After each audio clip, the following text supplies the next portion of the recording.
আল্লাহ নবী সাহাবারা জিজ্ঞেস করলেন, হুজুর কি এমন কাজ যে তার উপরে আল্লাহ এত খুশি হয়ে গেলেন?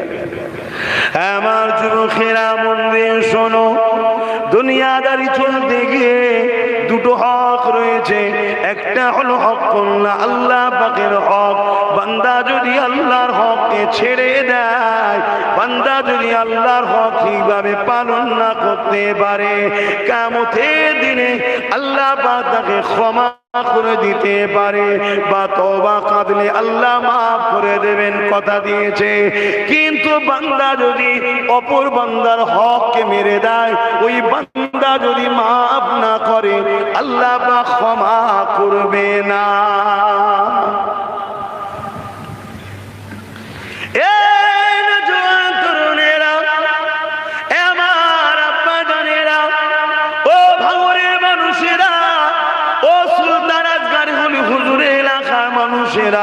ও দাদা পীরের সিলসিলা অনুসারী অনুগামীরা, বাবারা শুনে রেখে যান, আল্লাহ নবী সাহাবাদেরকে বলতে লেগেছে, কোন একটা গরমের সময়তে এমন সময় ওই যুবকটা রাস্তা দিয়ে যেতেছিল, ওই যুবকটা নজরে পড়ে যায় একটা পশু বাঁধা রয়েছে, ওই পশুর গায়ে রৌদ্র পড়ছে আর প্রচন্ড তাপে ওই পশুটার পিপাসাতে জিহ্বাখানা বাহির হয়ে গেছে।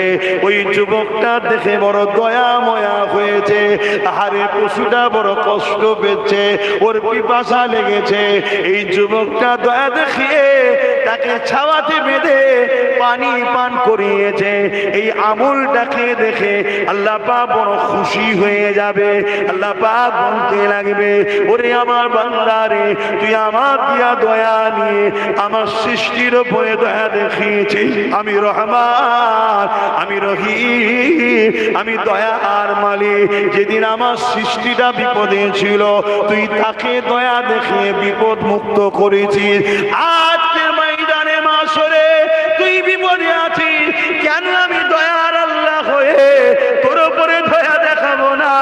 যা বান্দা, তুই আমার সৃষ্টির উপরে দয়া দেখিয়েছিস, আমি আল্লাহ তোকে দয়ার বিনিময়ে জান্নাতি বানিয়ে দিলাম। আরো জোরে বলুন সুবহান। বলেন, মানুষকে ভালোবাসতে হবে না হবে না? হ্যাঁ, তোমার পছন্দ একটা থাকতে পারে, আমারও একটা পছন্দ থাকতে পারে না পারে না? তোমার পছন্দ যেমন তোমার কাছে, আমার পছন্দ আমার কাছে। তুমিটাই বলছো ঠিক আর আমারটা বলছো ঠিক নয়, তাহলে আমি বলবো আমারটা ঠিক, তোরটা ঠিক নয়। ফিতনা হবে না হবে না? তা তুই তোরটা নিয়ে থাক, আমি আমারটা নিয়ে থাকি না, বুকে ব্যথা, পরিস্থিতি ভালো নয়। হেরে গেলে লুটে খাওয়া হবে না। এই ফুটপাতে বসে হয়তো আবার মাছ বিক্রি করতে হবে, মাথা কাজ করছে না তো? জুলুম করো, গুন্ডাগিরি করো, মারো, ধরো, পেটো, ভয় দেখাও, খুন করো। যাদের মধ্যে ইনসানিয়াত আছে, মনুষ্যত্ব আছে, তারা কিন্তু অনেক সময় ইগো পর্যন্ত নাকি, হ্যাঁ, যে মরে যাই মরে যাব, হুমকি যখন দিচ্ছে আগে একেই মিটাবো, পরের কথা পরে হবে। কথা শুনছেন না? শুনছেন? রিসেন্ট কোথায় একটা জলসা করতে এলাম যেন কিছুদিন আগে, বলছে নাকি কবরস্থানে নিজে শপথ করা যাচ্ছে। আচ্ছা, কবরে নিয়েছিস কেন? তাহলে আল্লাহর দিনের বেখলাফ আমাদেরকে কেউ নিয়ে যাবে। ভাই, কবরের দেয়ালে হাত দিয়ে শপথ করলে আলেমরা রয়েছে বলে শপথ হয়? হ্যাঁ, দিয়াল রে, ইট বালি সিমেন্ট, তো কি হয়েছে? হ্যাঁ, মানে সাধারণ মানুষকে ঘাবড়ে দিচ্ছে, তুই কবরে হাত দিচ্ছিস, কথা না রাখলে কবর থেকে ডেকে নেবে। এই যে ভয়, এই যে মানুষের উপরে জুলুম, এটা জুলুম না? এর বিরোধী তো উলামাদেরকে করতে হবে, মানুষকে বুঝাতে হবে যে খবরদার, এই কবরে হাত দিলে কোনো শপথ হয় না, এই কথাটা পুরো ভ্রান্ত। তুমি কবরে 100 বার হাত দিয়ে যদি বলো, ও কথা গ্রান্টেড নয়। একমাত্র শপথ আল্লাহর জাত পাকের কসম। আল্লাহ নামে যদি কেউ কসম খায়, সেটা গ্রান্টেড হবে। যদি কেউ মনে করে যে আমি যদি কসম না খাই চলে যেতে পারে, সেই জায়গায় কসম খেতে হয়। এমনি খুচখাচ কসম খাওয়াটাও বিয়াদবি। শুনছেন তো? এবার দেখা যায় কোন জালিম তোর কানে বন্দুক ঠেকেছে, ঠেকে যদি বলে আল্লাহ কসম করে বল তুই আমার সাথ দিবি, দেখছে না বুঝবি বলি ঝেড়ে দিতে পারে। বাঁচারও শখ আছে, সবার ইমান তো সমান নয় রে বাবা। বাঁচারও শখ আছে এবং জানকে বাঁচানো ফরজ। জানকে বাঁচানো কি ফরজ, চেষ্টা করতে হবে। হ্যাঁ, নামাজ যেমন ফরজ, নামাজে দাঁড়িয়েছেন আর দেখছেন সাপ এসছে, আপনি যদি বলেন আল্লাহ নামাজ দাঁড়িয়ে আছে, না ইসলাম বলছে জান বাঁচানো ফরজ, নামাজ ছেড়ে দে, আগে ওকে সাইজ কর, তারপর আবার নামাজে দাঁড়াবি। সব ইসলামের সিস্টেম আছে না? না, কিন্তু এগুলো যদি না শিখায় ছেলেরা তো ঠকে যাবে। এগুলো শেখানো দরকার আছে না? না। আচ্ছা, আগেকার সময় জ্বর হলে কি বলতো? গোসল করবে না, ভাত খাবে না, বলতো না? বলতো না? আর এখন জ্বর হলে কি বলছে? ভালো করে গোসল করো আর ভালো করে খাও। তাহলে একই জিনিস সিস্টেমের সাথে চেঞ্জ হচ্ছে। তো পরিস্থিতিকে সামনে রেখেই তো অবস্থা করতে হবে নাকি? যে সমস্যা সামনে এসেছে উম্মতের, সেই সমস্যা সমাধানের জন্যই তো করতে হবে। মনে রেখে দিও, কেউ যদি তোমাকে কসম কাটায়, কোরআনে হাত দিয়ে শপথ করায়, তুমি দেখছো হাত যদি না দিই আমার জান চলে যেতে পারে, আমাকে মেরে ফেলতে পারে, আমাকে টার্গেট করতে পারে। এবারে তুমি হাত দিয়ে দেখছো আবার জালিমকে সাপোর্ট করলে ইসলাম বলছে ইসলাম থেকে বেরিয়ে যাবে, দুদিকে ফেসে গেছে। একদিকে হাত দিয়ে ফেলেছো, আবার জালিমকে সাপোর্ট করলে ইসলাম কি বলছে? সে ইসলাম থেকে বেরিয়ে যাবে। কোরআনের উপরে এত রাগ কেন? কোরআন জালিমকে সাপোর্ট করা হারাম করেছে, আর জালিমকে যারা শক্তিশালী করার জন্য সাথ দেয় ইসলাম থেকে বেরিয়ে যাবে। কথা বুঝে আসছে? তো এই জায়গায় তখন কি করবে? তুমি হাত দিয়ে ফেলেছেন কোরআনে, মসলা হচ্ছে এটা, তুমি 3টে রোজা রেখে দেবে কাফারা হিসাবে। কসমের কাফারা কটা রোজা রাখবে? 3টে রোজা রেখে দেবে যে আল্লাহ বালা এসে গেছিল, জালিমের জ্বালাই করে ফেলেছি, 3টে রোজা রেখে দিচ্ছি, আল্লাহ এই কসমের কাফারা হিসাবে আল্লাহ তোমাকে মাফ করে দেবে। জোরে বলুন সুবহানাল্লাহ। ইসলামের সব সমস্যার সমাধান কোরআন ও ইসলামে আছে। জোরে বলুন সুবহানাল্লাহ। তাহলে বলুন, অসহায় একটা পশুকে যদি পানি পান করিয়ে ছায়াতে বাঁধায়, আল্লাহ যদি তার সমস্ত পাপকে মাফ করে জান্নাত দিতে পারে, তাহলে আজকে ভাঙড়ের মানুষকে উচ্ছেদ করে এয়ারপোর্টের নামে শেষ করার পরিকল্পনা করবে, আর আমি যদি 2.5 বছর ধরে বুঝাই যে ভাই তোদেরকে কিন্তু শেষ করার প্ল্যান চলছে। কিছুদিন আগে ভোজেরহাটে এসে বললো না যে আরো কোম্পানি আসবে, কোম্পানির হাতে জমি দেওয়া হবে, হক কথা ফক করে বেরিয়ে গেছে, শুনছেন না? এই যে সতর্ক যদি করে দিই, ভাঙড়ের মানুষেরা তারা তাদের ঘর বাড়ি, বাচ্চা পরিবার, কবরস্থান, মসজিদ, মাদ্রাসা বা আমার গায়ের মুসলিম ভাইরা, তারা তাদের যে ভক্তির জায়গা, তাদের ঘর বাড়ি বাচ্চা নিয়ে নিরাপদে থাকবে, এটা যদি বুঝিয়ে দিই আর এই বিপদ থেকে যদি মানুষকে বাঁচায়, এটা আমার জন্য ইসলামের হুকুম এবং এর সাজা। কিয়ামতের দিন আল্লাহ আমাকে জান্নাত দিতে পারে ইনশাআল্লাহ। তাহলে এটা কি বোঝানো দরকার আছে না? আপনারা শুনেছেন তো নাকি?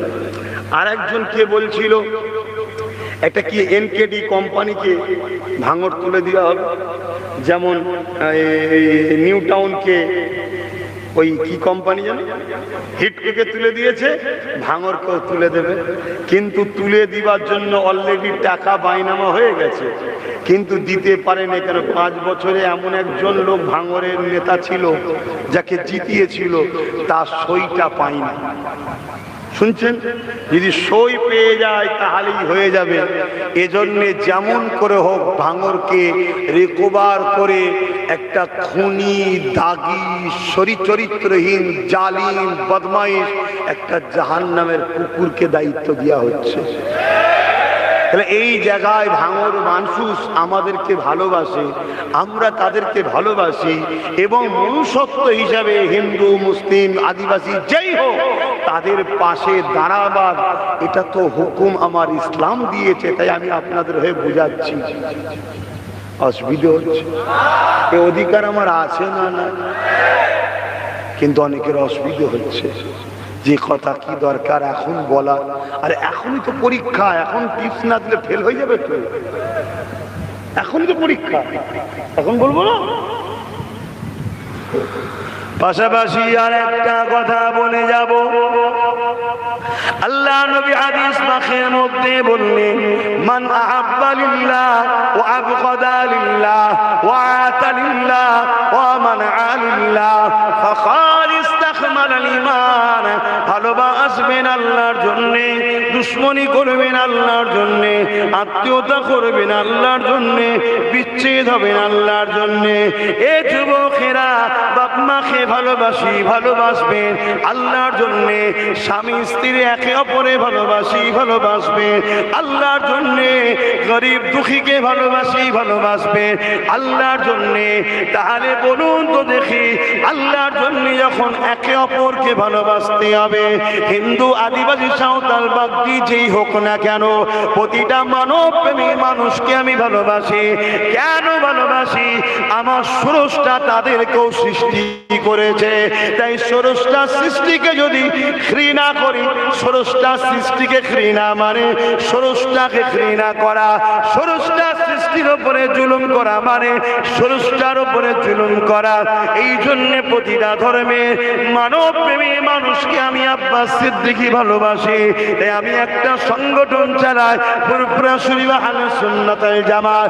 এই সংগঠনের 3টে লক্ষ্য: মানব প্রেম, ধর্মপ্রেম, দেশ প্রেম। মানব প্রেম, মোটেই মুসলমান প্রেম বলিনি, মানব প্রেম। এই মুসলমানদেরকে যখন আমি স্কলার দিই, ও মুসলিম শিক্ষিত যুবা যারা পড়াশোনা করতে চায় তাদেরকেও আমি স্কলারশিপ দিই। এটা রাজনীতি আমার ভালোবাসার মানুষদেরকে নিয়ে সংগঠন চালায়। কেন এটা করি? আল্লাহ নবী জানিয়েছে, মান আহাব্বা লিল্লাহ, ভালোবাসা আল্লাহর জন্য, ও আবগাদা লিল্লাহ, অপরদিকে আমি যদি কারো বিরোধী করি, দুশমনি করি, ওটাও আল্লাহর জন্য করি। ওয়া আতা লিল্লাহ ওয়া মানা লিল্লাহ, কারো সঙ্গে যদি আত্মীয়তা করি ওটা আল্লাহর জন্য করি, কারো সঙ্গে যদি বিচ্ছেদ হয়ে যায় ওটাও আল্লাহর জন্য করি। এটা যারা করে তারাই তো প্রকৃত ঈমানদার। এই 4 বৈশিষ্ট্য যার মধ্যে আছে তারাই তো ঈমানদার, তারাই তো ঈমানের মজা পায়। নাম্বার 1 বৈশিষ্ট্য কি? ভালোবাসবে কার জন্য? জোরে জোরে বলো, জোরে জোরে বলো। দুশমনি করবে কার জন্য? আত্মীয়তা করবে কার জন্য? বিচ্ছেদ হবে কার জন্য? আমি আমার সন্তানকে ভালোবাসি আল্লাহর জন্য ভালোবাসি। কেন? আমার সন্তান পরে আল্লাহ ওকে বানিয়ে আমাকে দিয়েছে। কথা বুঝছো? আমি আমার আব্বা আম্মাকে ভালোবাসি আল্লাহর জন্য। কেন? আল্লাহ বলেছে, মান রাদিয়া ওয়ালিদাহু ফালা নানহু রাদি। মা বাপ যার উপরে রাজি, আমি আল্লাহ তার উপরে রাজি। এ যুবকেরা, আমি আমার পরিবার স্ত্রীকে ভালোবাসি কার জন্য ভালোবাসি? আল্লাহর জন্য ভালোবাসি। কেন? আল্লাহ কোরআনে বলেছে, স্বামীদের জামা হলো পরনার, জামা হলো স্ত্রী। অর্থাৎ তোমার যেমন কেউ জামা ধরে ছিঁড়ে দিলে বেইজ্জতি হবে, তোমার স্ত্রীর সঙ্গে সেরকম কেউ নোংরা ব্যবহার করলে, নোংরা কথা বললে মূলত তুমি বেইজ্জতি হবে। তাই স্ত্রী নিজের আমানত, নিজের সম্মান, নিজের ইজ্জত, তাকে ভালোবাসতে হবে, তাকে নিরাপদে রাখতে হবে। যাক, আমি যে বিষয়টা বলতে চাইছি, ভালোবাসবো কার জন্য? আর একবার বলুন, আল্লাহর জন্য। যখন একে অপরকে ভালোবাসবো তাহলে সেই আল্লাহকে ভালোবাসা দরকার আছে না? না। তাহলে যে আল্লাহর বিরুদ্ধে, আমি কি তাকে ভালোবাসতে পারি? খুব ভালো করে বুঝবেন, একটা বান্দা আল্লাহ মানে না কিন্তু আমার আল্লাহর বিরোধী করে না, তার বিশ্বাসে কিছু মানে, সে ভুল করছে কি ঠিক করছে জবাব কে নেবে? স্রষ্টা। কিন্তু আর একজন বলে আল্লাহ মানে, কিন্তু আল্লাহ নিয়ে নোংরা কথা বলে। দেখলেন না আপনাদের এলাকায় কিছুদিন আগে একজন আরেকজনকে আল্লাহ বলছে, দেখেছেন না দেখেন না? এরপরেও যদি কোনো আলেম, কোনো পীর, কোনো পীরজাদা সামান্যটুকু দ্বীনি জ্ঞান কোনো ইমামের থাকে, এরপরেও যদি একে সাপোর্ট করে, সেই আলেম ইমাম সঙ্গে সে কাজ হয়ে যাবে। আমি চ্যালেঞ্জ দিচ্ছি এতগুলো ফতোয়ার মধ্যে, শুনছেন? যদি হ্যাঁ ওকে বুঝায়, ও যদি কলেমা রদ্দ কবুল পড়ে প্রকাশ্য, কারণ প্রকাশ্য মাইকে বলেছে, কলেমা রদ্দ কবুল পড়ে, পড়ার পরে যদি দুনিয়াবি স্বার্থে মনে হয় এর সাথ দেওয়া দরকার, সেটা ভিন্ন বিষয়। শুনছেন না শোনেন? যতক্ষণ না কলেমা রদ্দ কবুল পড়বে, ও ইসলাম থেকে বেরিয়ে গেছে, ও জিন্দিক, ও জিন্দিক, ও মুশরিক। কথা বুঝে আসছে? কেন? ও আল্লাহর সঙ্গে শরিক করেছে তার সহকর্মী কাউকে। শুনছেন তো নাকি? তাহলে বলুন, এটা কি আমার আল্লাহকে নিয়ে ব্যঙ্গ করা নয়? যারা আমার আল্লাহকে নিয়ে এরকম ব্যঙ্গ করে, তাদের সঙ্গে কি একজন ইমানদার সাথ দিতে পারে? কোরআন কার কথা? একটু আওয়াজ দেবেন সবাই, জবান খুলে বলেন, কোরআন কার কথা? কোরআন কার বাণী? কোরআন কি কোনো কিতাব বা বই নাকি? কোরআন হলো কালামুল্লাহ, আল্লাহর কথা। তার মানে কোরআনের বিরোধী মানে আল্লাহর বিরোধী, ঠিক তো নাকি? তাহলে আজকে যদি কেউ বলে কোরআন শেষ হয়ে যাবে, আপনারা কি মানেন? জোরে বলে। তার বিরোধী আমি করব না, করব না। আচ্ছা, ফেরাউনের বিরোধী হয় না, হয় না? নমরুদের বিরোধী হয় না, হয় না? এজিদের বিরোধী এই মেম্বার থেকে উলামারা করে না, করে না? বলুন তো দেখি, ফেরাউন, নমরুদ, এজিদ যে ক্যাটাগরিতে আজকে যে বলছে কোরআন শেষ হয়ে যাবে, সে কি তাদের ক্যাটাগরিতে পড়ছে না? এটা আওয়াজ দিয়ে বলুন, হাত তুলে বলুন, আমার সঙ্গে একমত তো? এক ক্যাটাগরিতে পড়ছে না, পড়ে না? এ যদি এজিদের বিরোধী করতে পারে, নমরুদের বিরোধী করতে পারে, তাহলে আজকে যে বলবে কোরআন শেষ হয়ে যাবে, তাহলে মানে আল্লাহর কথা শেষ, এটা মেনে নেওয়া যাবে? জোরে বলুন। এর বিরোধী সমাজকে শিখানো দরকার আছে না নাই? আপনি যদি কোরআনের দুশমনকে ভোট দেন, আপনি ইসলাম থেকে বেরিয়ে যাবেন, এটা জাতিকে জানানো দরকার আছে না না? দুটো মানুষ, একটা মানুষ কোরআন মানে না কিন্তু কোরআনের বিরোধী করে না, তার অন্য কিছু পছন্দ, অন্য ধর্মগ্রন্থ, অন্য কিছু মানে, সেটা তার পছন্দ, তার কাছে, আমার দেখার বিষয় নয়, স্রষ্টা জবাব নেবে। কিন্তু আরেকজন কোরআন শেষ হয়ে যাবে বিরোধী করবে, তাকে কখনো আমরা সাপোর্ট করতে পারি? এক কথা আপনাদের মহল্লায় আছে, মহল্লায় আদের হলে বলবেন, কথা বুঝে আসছে না? নাই, মহল্লার হক আদায় করতে হবে। আপনার মুখে আজান নেই, লাউড স্পিকার আজান। মহল্লায় যখন হবে একটু বলবেন, এই বন্ধ করে দেবো। তাহলে বলুন, এই কথা কি আপনাদের শিখালে অসুবিধা আছে? আল্লাহ নবী বলছেন, আপনার মধ্যে ঈমান আছে না নাই বুঝবেন কি করে? আপনার জানা দরকার, আপনারও জানা দরকার, সবার জানা দরকার। আমি পাপী ঠিকই, কিন্তু বেঈমান যেন না হয়ে যায়। আমি গুনাহগার ঠিকই, বেঈমান যেন না হয়ে যায়। ঈমান আছে না নাই বুঝবেন কি করে ভাই? শোনে, ওই যে বললাম ৭২ দল নামাজ পড়ো জাহান্নামে যাবে, কারণ কি? তার ঈমানের খোঁজ ছিল না। যার ঈমান নেই সে কোনোদিন জান্নাতে, একটু বলেন না, যাবে না। আপনার ঈমান আছে না নাই আপনি নিজে বুঝবেন কি করে? নবী পাককে এক সাহাবা হুজুর জিজ্ঞেস করলেন, আল্লাহ নবী উত্তর দিলেন, ঈমান আছে না নাই বুঝবে কি করে? আল্লাহ নবী বললেন, মুসলিম শরীফের হাদিস। এটা কোথাকার হাদিস? বুখারী শরীফের পরে যে কিতাবের দরজা, আব্বা জানরা শুনছেন তো? মুসলিম শরীফের হাদিস। আমার আম্মারাও মন দিয়ে শোনে, চাল ছড়িয়েই কিন্তু মুরগি ধরা হয়, কথা বুঝলেন? সামান্য ভিক্ষায় যেন ও মাথা খারাপ বিক্রি করে ফেলবেন না ঈমানের জন্য, সাবধান হন। আল্লাহ নবী বললেন, তিনটের মধ্যে কোন একটা বৈশিষ্ট্য, লক্ষণ যার মধ্যে পাওয়া যাবে তার মধ্যে ঈমান আছে। বলবো না, থাকবে? কারা কারা জানতে চান একটু হাত তুলে সাক্ষী দেন। জানতে চাইছেন? হাত নামান। শুধু জানবেন না, ঈমান বাঁচাবার জন্য সজাগ হবেন। আজকে আমি 1 কোটি দেবো, কিন্তু ঈমানটা নেবো, নেবেন তো? জোরে বলেন, নেবেন? আজকের 1 কোটি ঘরে যে যদি হার্ট অ্যাটাক হয়ে মরে যায় তো গেল, দুনিয়াও গেল, আখিরাতও গেল। খুব ভালো করে বোঝেন। আল্লাহ নবী বললেন প্রথম নম্বর আমার উম্মত ইমানদারের লক্ষণ হচ্ছে অন্যায় দেখলে হাত দিয়ে রুখবে। বলুন সুবহানাল্লাহ, বলুন সুবহানাল্লাহ। তো কোরআনের বিরোধী করাটা অন্যায় না? নেই, জোরে বলো। তাহলে হাত দিয়ে রুখতে হবে না? হবে না? হাতে রুকার সুযোগ আছে না? না, জোরে বলো। এই তো সামনে সুইচ টিপবেন, শুনছেন না? আল্লাহ ওকে এতদিন দিতাম কিন্তু আজকে দিলাম না। কেন? ও কোরআনের বিরুদ্ধে বলেছে, কোরআন শেষ হয়ে যায়, বিরুদ্ধে দিলাম না। এটা হাত দিয়ে রুকা হলো না? হলো না? বোঝো, কথা বোঝো। সেদিন হাতে হাত দিয়ে সাপোর্ট করা হতো, আর এখন তারপরে এলো কাগজ দিয়ে। কেউ কাউকে পছন্দ, কাগজ দিয়ে দাও। এখন আবার ঠিক এই সিস্টেম, সবটাই হলো সাপোর্ট করা। বুঝছেন তো আব্বা? আর না মনে হচ্ছে এটা দুনিয়াদারি? আরে দুনিয়াদারির মধ্যেই জান্নাত আছে। জোরে বলুন সুবহানাল্লাহ। দুনিয়া বাদ দিয়ে জান্নাত নয়, দুনিয়াতেই তোমাকে পরীক্ষার জন্য পাঠিয়েছে। প্রতিটা নিঃশ্বাসে তোমাকে আল্লাহ পরীক্ষা নেবে যে এর পক্ষে যায় না আমার কোরআনের পক্ষে যায়। শুনছেন? হাই দুঃখ, হাই দুঃখ। আর কিছুদিন আগে বলল মসজিদে নাকি ইমামরা উস্কানিমূলক বক্তব্য দেয়। একটা ইমাম ভাইরা দাঁড়িয়ে গিয়ে প্রতিবাদ করলো না। এটা দুঃখ। আপনাদেরকে কিভাবে ফাঁসানো হচ্ছে ইমামদের বুঝতে পারছেন না।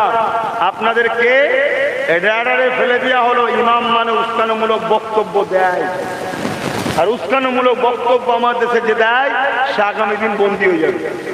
শুনছেন? আপনি বলবেন আমি দিনই তত নাই, দেন রেকর্ড হয়ে গেল, রেকর্ড হয়ে গেল। রাজ্যের প্রাক্তন সিএম বলে রেকর্ড করে দিল। শুনছেন?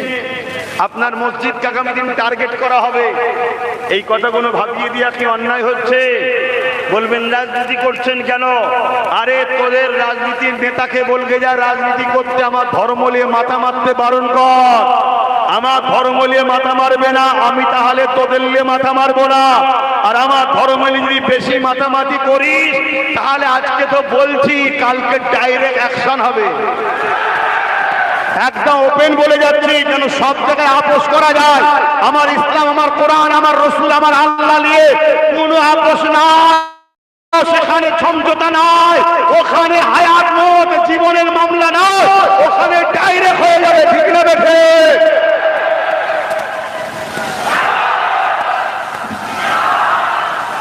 ভাইরা আমার খুব মন দিয়ে শোনেন, খুব মন দিয়ে শোনেন।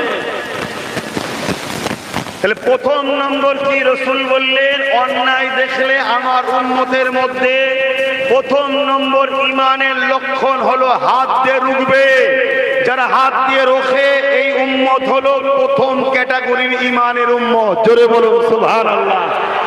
আমরা অনেক সময় দেখি মসজিদে 5 ওয়াক্ত নামাজ পড়ে, ভালো কথা, কিন্তু মসজিদের উপরে ঝড় তুফান এলে নামাজিকে পাওয়া যায় না। পাড়ার ওই বদমাই ছেলেটাই ঝাঁপ নিয়ে এসে মসজিদের জন্য জান দিল। হয় না? হয় না? আল্লাহ কাছে কোন দিক দিয়ে জান্নাত দেবে আল্লাহ ভালো জানে। আপনি যেমন নামাজ পড়ছেন ভালো খসলত, এর একটা ভালো খসলত, সেই খসলতে আল্লাহ একে মাফ করে জান্নাত দিয়ে দেবে। জোরে বলুন সুবহানাল্লাহ। তাহলে নাম্বার 1, অন্যায় দেখলে হাত দিয়ে রুখবে। দ্বিতীয় নম্বর, যদি হাত দিয়ে রুখতে না পারে, যেমন আজকে অনেকে ডিলিট হয়ে গেছে, হাত দিয়ে রুখার উপায় নেই। আচ্ছা, আমি 2022-এ বলেছিলাম নাম কেটে বাদ চলে যাবে, আমাকে সাপোর্ট কর বলেছিলাম না? বলিনি? হ্যাঁ। নাম্বার 2 হলো মুখ দিয়ে প্রতিবাদ করবে অন্যায়ের। তাহলে অন্যায় দেখলে উম্মতের দ্বিতীয় স্তর কি? মুখ দিয়ে প্রতিবাদ করবে। যদি মুখ দিয়ে প্রতিবাদ করতে উম্মত নাও পারে, অন্তর থেকে অন্যায়কারী, অন্যায় জালিমকে ঘৃণা করে দূরে সরে যাবে। তাহলে কেউ বলবে কোরআন মিটে যাবে। প্রথম নম্বর ইমানের লক্ষণ, তার বিরুদ্ধে হাত দিয়ে লড়াই হবে। হাতে ক্ষমতা আছে না? নাই? নাম্বার 2 তার বিরুদ্ধে মুখ দিয়ে প্রতিবাদ হবে, হচ্ছে না হয়নি। নাম্বার 2টাও যদি না থাকে অন্তর থেকে ঘৃণা করে দূরে সরে যাবে।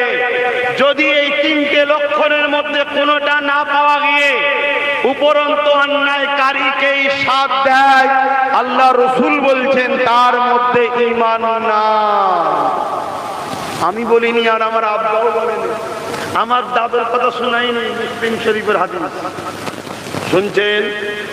দ্বিতীয় নম্বর কথা, ওয়াকাফ, মসজিদ, মাদ্রাসা, কবরস্থান, ঈদগাহকে যারা মিটাতে চায় এরা জালিম না জালিম নয়? কেন্দ্রের সরকার ওয়াকাফ কালা বিল তৈরি করেছে না করেন? আর এখানে আরেকটা কথা বলে নিই, এখানে অনেকে বলে আব্বাস সিদ্দিকী বিজেপির বিরুদ্ধে কম বলে, টিএমসির বিরুদ্ধে বেশি বলে, বলে না? আচ্ছা বলুন তো ভাই, আমি আপনাকে একটা শিশি দেবো, তাতে বিষ আছে, আপনি জানেন এটা বিষ, আমি যদি বলি খাবেন? কেন খাবেন না?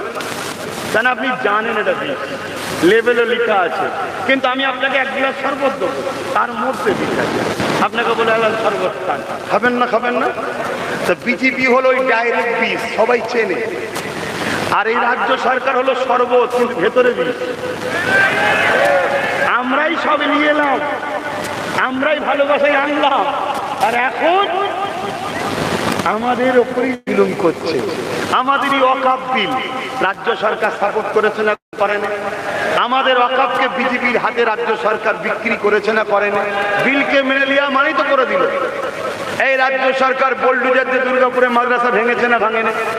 কেন? এদের মাদ্রাসার উপরে অ্যালার্জি। কেন? মাদ্রাসা ইনসাফ শিখায়, ইনসানিয়াত শেখায়, মাদ্রাসা বিপ্লব করা শিখায়, মাদ্রাসা জুলুমের বিরুদ্ধে লড়াই করা শিখায়, মাদ্রাসা দেশকে ভালোবাসা শিখায়, মাদ্রাসা জুলুমের বিরুদ্ধে, চোরেদের বিরুদ্ধে, খুনিদের বিরুদ্ধে, অত্যাচারের বিরুদ্ধে লড়াই করা শিখায়। এই মাদ্রাসাকে রাখলে হবে না, শুনছেন তো নাকি? তাহলে বলুন, যারা মাদ্রাসাকে মিটাতে চাইবে এরা জালিম না জালিম নয়?